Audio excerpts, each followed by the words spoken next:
Good morning. What a good morning it is, hence the top. I thought I'd do something a bit foragey. I'm going to read something out because there's a lady on here follows me and she listens to the audio and she can't see my Twitter page anymore because she's injured for doing the right thing. So I'm going to read out the post that she wants to know about, which I put on Twitter. Many will see that reform has had excellent support and a divisive vote count. I don't see this as bad. The Tories deserve to see that the presence of a reform candidate has caused their loss in many seats. The Tories, they destroyed Brexit. They introduced lockdown. They sacked 45,000 care workers for no good reason because they were forced into an experimental drug that they didn't have enough information on to purvey that to us. They did this. They would have forced us, if we hadn't stood up to them, every single one of us, to have this within our bodies. This is a dreadful bunch of people. And to be honest, they deserve to be out. You had your chance. The Tories had their chance to direct their moral compass the right way, and you didn't use it. I don't care which Labour MP is in your seat right now. On a humanitarian level, what you did was unjustified, and that cannot be allowed to continue. Without the courage to stand up to legislation that is harmful, then we have no representation, and nothing gets more personal than within your own body. A real opposition will grow now, which is what's missing from British politics. That's the gist of it, what I wrote. But this is the starting point now. This is the beginning of the fight back. This isn't a result. This is just the beginning. And it warms the cockles of your heart to see that Twitter page of Nigel Farage where it says Nigel Farage MP. So gone are the days where one party instigates legislation and the other party, the opposition, does nothing about it. You see, the Tories may well have been in charge this last 3 years, but Labour did nothing to stop them. The fact that Labour is now in the driving seat will make little or no difference because they were both offering the same thing. And what's happened here is the public have had an opportunity yet again to have an effect. Now, where it's still really imbalanced, I'll give you an example. The Reform Party have had 3.3 million votes, but got 4 seats. The Lib Dems, who were crowing like cocks, have got 2.5 million votes and 48 seats. A very similar situation to what the SNP had a few years ago. So they get 48 seats for 1 million people less voting for them. That's where the first past the post system fails us. Because really, those people that voted for reform are just as important as the people who voted for the Liberal Democrats. So this has to change, and Nigel Farage wants to change it, as do a number of other MPs. We've seen some reasonably good people go, but you weren't good enough because you couldn't see that what you were doing to the NHS 100,000 workers who refused the mandate, not standing by them and questioning their judgment, saying, well, why are they doing this? Hang on, let's look into it more.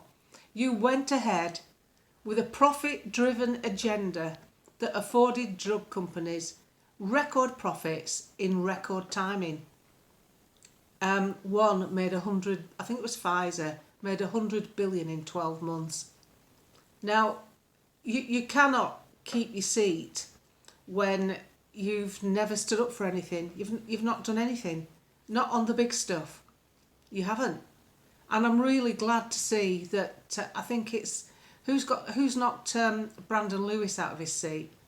He's the guy that was going to try and, according to the Daily Mail, he's the MP that, to try and ease the pressure off the hotels, we should take migrants into our own homes. How about making their own countries better for them to live in? How about keeping our big nose out of their affairs and not causing wars and disruption? How about that? And that way they'd be happy where they lived. That way they'd be happy to continue living where they live because they'd have jobs and security instead of having to travel across continents to try and find something better. So I don't blame the migrants, I blame the politicians every bit of the way. So for anyone who ever followed Nigel during the European Union when he was there and listened to some of his outstanding speeches, we're in for more of this now. We're in for some real political clangers being dropped like truth bombs in the House of Commons. And it's what we need. The other thing as well, for those who supported a different country in a particular dispute overseas, waving the flags every Saturday in London, I'm afraid that you have to work out that with the British nation, waving another country's flag as a means to get elected, no matter what the reason is never going to go down that well. Because these elections are for our country, for us to grow and benefit, not for other countries. We deal with those after we've sorted our own out, and we can't sort our own out because we've had the wrong MPs on both sides of the house. This swapping about from Labour to Tory may well continue, but the thing that's been missing, I can't emphasise it enough, the thing that's been missing is opposition to the government. The King is the head of the government because it's a monarchical parliament. The opposition's supposed to challenge the government. They're supposed to say, hang on, you can't do that. We're going to vote against it. But this last 3 years was some of the worst legislation we've ever had. Nobody challenged it. So what's been missing has been the opposition. Because there were several Tories, many Tories who didn't want to vote for lockdowns. And if the opposition had challenged that, then we would have had a different landscape. You'd have had a different landscape anyway with someone like Nigel Farage as Prime Minister. I've seen that many of you think that all this has done is split the Tory vote. No, it didn't split the Tory vote because it stole some from Labour too.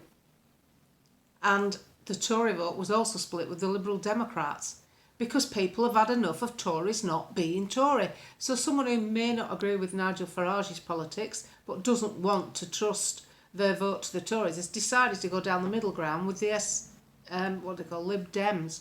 Not my choice. But it's completely shook up Parliament. It's like the letters in the bag of Scrabble, isn't it?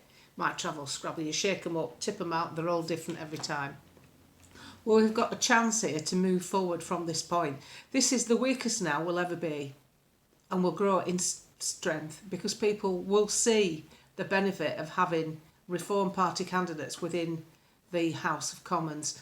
They're all they could bleat about the Tories last night. I watched it well into the early hours, then I had a bit of a sleep, then I woke up again, I couldn't resist, like many.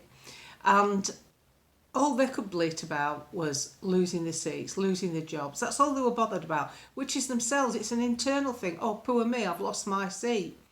Well, you should have thought about that.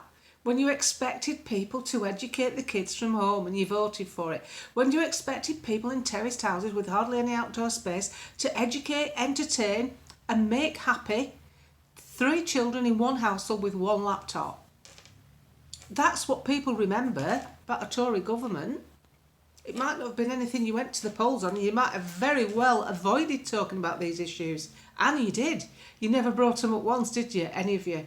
You never brought it up once. Yet people were trying to educate the kids during a time when hardship was abundant because people couldn't go out. Mental health issues were through the roof. And you've got, take for instance, a small family in Burnley that I dealt with 1 laptop, 3 kids and a small terrace. And she was told to go back home because she took her kids to a cenotaph where there was some grass to play on a pleasant day. Alone, no one about. And a COVID warden insisted she went home or he'd contact social services. That's power in the wrong hands. The woman had done nothing wrong. This isn't some jailbird. This isn't a grooming gang member. This is a woman driven to the depths of despair because she can't educate them, she can't entertain them, and she can't look after them properly because you have crushed her life. That's why you didn't get in. We won't even go down the route of the people that have been physically harmed because of your legislation, because of your support for unsuitable legislation, because of your hammering home something you knew little about. Even I had the common sense to keep my gob shut because I didn't know enough about it. But I know expecting everyone to do it and bullying them into submission is the wrong way to run your political campaigns or your seat in office. I've seen what people have told me in messages. You've lost your seat because of your inhumane attitude to your fellow humans. You couldn't contact you. You were happy to see cancer treatment shut down. People don't forget this. People do not forget that when a woman's diagnosed with breast cancer and the day of diagnosis happens to be the lockdown day and treatment is suspended, that woman is not worried. The one in particular I'm talking about ended up, we had to fight, the public, me, her neighbours and friends, had to email her MP to get him on board. Day after day sending emails to get him to act and finally get a treatment in another jurisdiction. That's not the way to behave with the general public. Who the hell do you people think you are? How dare you? How dare you feel sorry for yourself? You're losing your seat after the way you treated us this last 3 years. I'm sorry, but I'm glad to see the back of you. I don't care what Keir Starmer comes up with, because a lot of what he comes up with isn't a lot worse than what we've had. And I honestly believe it has to get worse before it gets better. But the one thing Keir Starmer will be faced with is a challenge. Because the Tories that have managed to keep the seat, like Suella Braverman, they're not going to take Keir Starmer's legislation lying down. Nigel Farage certainly isn't. Richard Tice, Lee Anderson, they're not going to take it lying down. And people like that will have others gravitating towards them. Bitterly disappointing about Andrew Bridgen, but unfortunately, locally, in a general election, people are bothered about themselves and how it's going to affect them. And that constituency is filled with people who have private pensions and are worried about selecting someone who's no longer a member of a party. There's a lot of older people there. But obviously, you like me probably feel he deserved a seat because of his campaigning on a general footing with what's gone on with the last few years. I'm being careful because this is a platform I'm not too sure of. It's disappointing on that front, but people do what they do. And when you think of that vote split with the Lib Dems and Reform, it's a shining example of why politics and the way we run it has to change. That said, in France at the moment, Marine Le Pen has been, out in the lead. She's in front. But the way the French do the politics is completely different to us. And usually what happens, no matter how much in the lead someone like Le Pen gets, they get nobbled further down the road in the next round because someone like Macron, he can turn round and they can make a coalition with the other party that also isn't winning. And then together, their losing votes create more than Le Pen. That's what happened to her last time. It's the same in Germany. Everything's not ideal, is it? It's almost as though they're put there to be like that on purpose. Forgive me for saying that. But today is a good day because today's the day we get an opposition back. Today's the day we get some Tories even that maybe will have the courage to reflect on what they decided on and maybe come to some arrangement with Nigel Farage. Nigel Farage is clearly a leader. He's clearly a front man, the best you're going to get, really, for our kind of politics. And his charismatic delivery of knowledge is entertaining and he helps people understand politics. I saw that footage on his page of a gay man who came up to me as he was going to the polling station to vote for himself. And he said, I'm a gay man, I've been with my partner 20 years and I've heard all the reports and everything about it. I'm voting for you. I'm voting for you because you're making more sense. Of course he is. Of course he's making more sense. And that sense will be transmitted through the House of Commons. The value in this is because the media have to cover it. The media have to share in it. ITV, the BBC, whether they like it or not, they will have to cover what he says. And what he says will be coming into the homes of many people who probably aren't even aware of him. Believe it or not, there are people who aren't aware of him, can you? So today is a good day. Today is refreshing because we have made a breakthrough and in such a short space of time. And I'm glad. I don't always see eye to eye with Richard Tice, but I'm glad he's got a seat because I do think he's quite a decent person. I think he has some batshit crazy ideas, but I don't think he's an undecent person. And I'm not so sure about this relationship with Matt Hancock. I've studied this, and the only thing I can find with him and Matt Hancock is when he and Isabel Oakeshott, who's his partner, a journalist, when she was writing Matt Hancock's book. So there'd be a lot of interaction. I can only find stuff about them being together around about that period. I can't help feeling after the kiss and tell type thing she did with the WhatsApp messages after she spilled the beans, that I don't think she'll be flavour of the month, will she? But that's all irrelevant right now. The thing what we need to do is realise that British politics has changed today. It'll be the talking point across many nations, across many TV channels. That's a good thing. We can think we did our bit. All those people on the threads, vote reform, vote reform. Think of the voter share. Be proud. Be proud because in a very low turnout, no matter what the polls say and what the pundits say on telly, what you've got to look at in this country, despite the fact that Labour have had a landslide, they've only gone up 3%. They've only actually gone up 3%. So you think they've gone up 3% in a landslide victory, but Reform, in only 4 weeks of preparation, have gone from obscurity to 4 seats and 3.3 million votes. There's only 5 million people in Scotland. So if you want to know what 3.3 million looks like, that's what it looks like. There's 5 million people in Scotland. And that gives you a balance on how it feels to have so many people vote for you. And remember, I think, did the SNP have 54 seats with 5 million people? One year, when Nigel Farage was at UKIP, 4 million people in a general election voted for UKIP. 4 million. And they got 1 seat. 1. And yet, in Scotland, 5 million, I think 4 million voted for the SNP. Similar number of votes. And they got 54 seats. So this first past the post is definitely the root problem of British politics. But even if you address it differently with proportional representation, there's always going to be problems.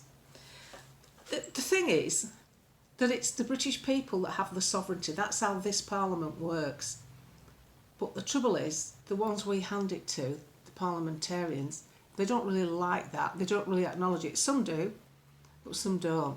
They don't really acknowledge the fact that we've gifted that to them on trust. And that's a fact.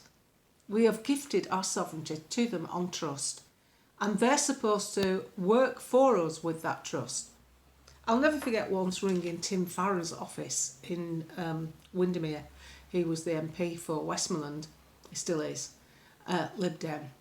And he's got an aide there, terribly posh, really well spoken. Doesn't really have any much time for the hoi polloi like me, unfortunately.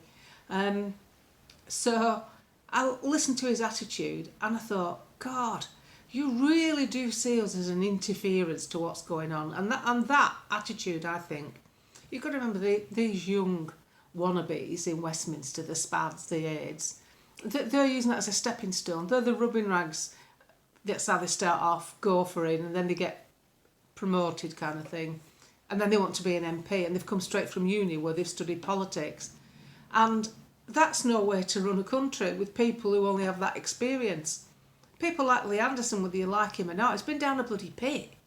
He's been down a pit with a lamp on his head so he can see, sweating, filthy black, coming out of a pit at the end of a week on a Friday night with a pay packet to feed his family. So when he tells you, they call him 30p Lee, I mean, I've had run-ins with him. He threatened to block me actually on Facebook, but he didn't. You've got to have some respect there for that man, to have at least some experience of what trying to bring a family up in a working class environment is really truly like. And he wants the death penalty back and stuff like that, which appeals to a lot of people.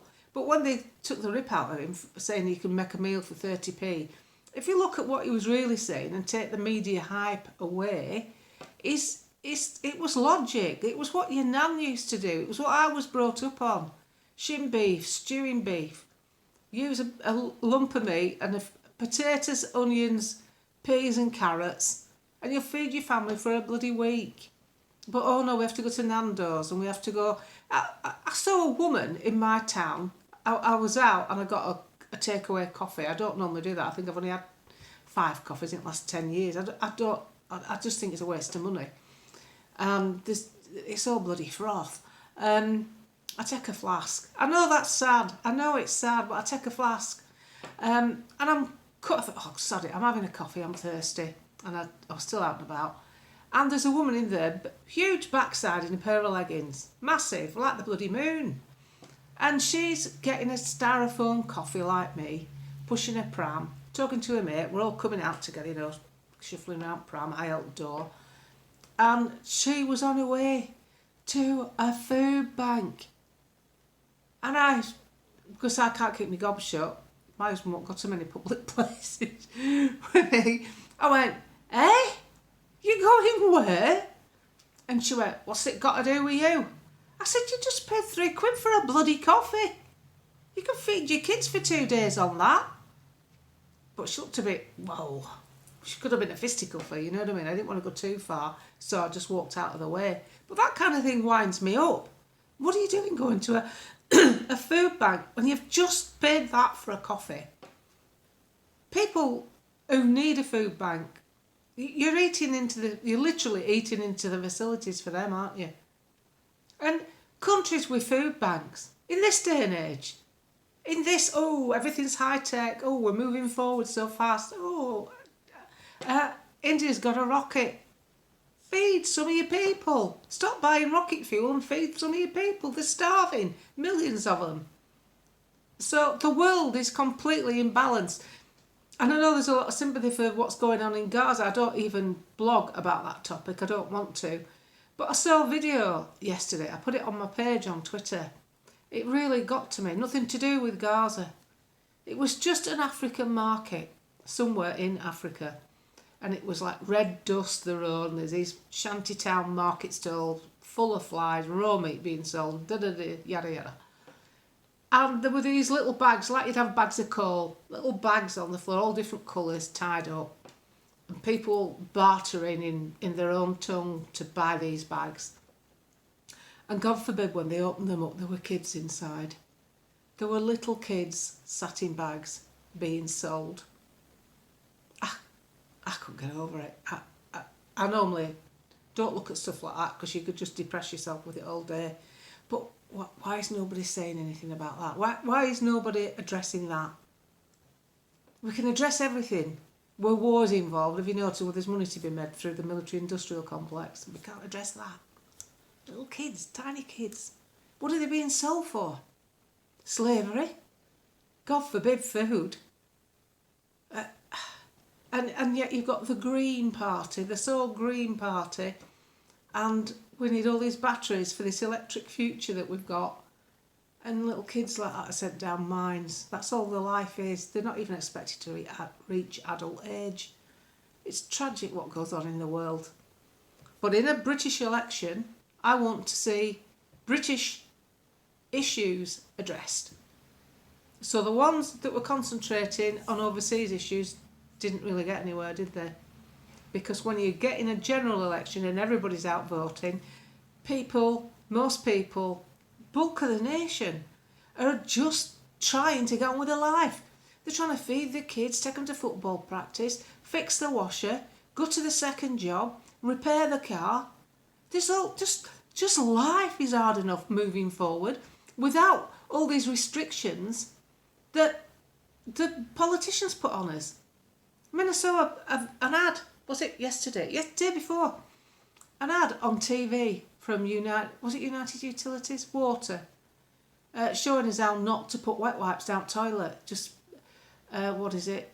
Paper and poo. Just put paper and poo down at some sort of like little jingle. A jingle. Teach you not to put wet wipes down toilet. And another one, show little kids, where as mummy's scraping some fat into the bin, and the kid thinks she's burnt the tea again. And she's, oh no, darling, I'm just scraping the excess fat, then I don't block the sink up. My mother told me that when I was 10. What happened to parenting? Don't your parents teach you that? You don't put fat and oils and stuff down your sink, and every so often you should boil a kettle and just run it down your sink to keep it free.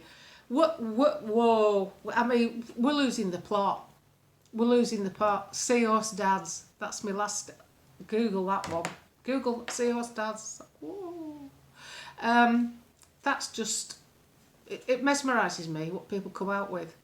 Him, she, they, them, that.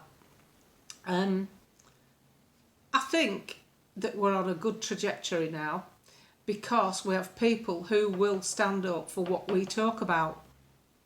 And you've lost your seat, Tories. You haven't lost your seat because reform's nicked your voters.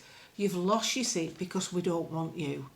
You've got to accept it. We didn't want you. We didn't want you in that form. We wanted you to be what you said you were, which is conservative and working for the small business, the self-employed, manufacturing, making Britain strong instead of giving it away.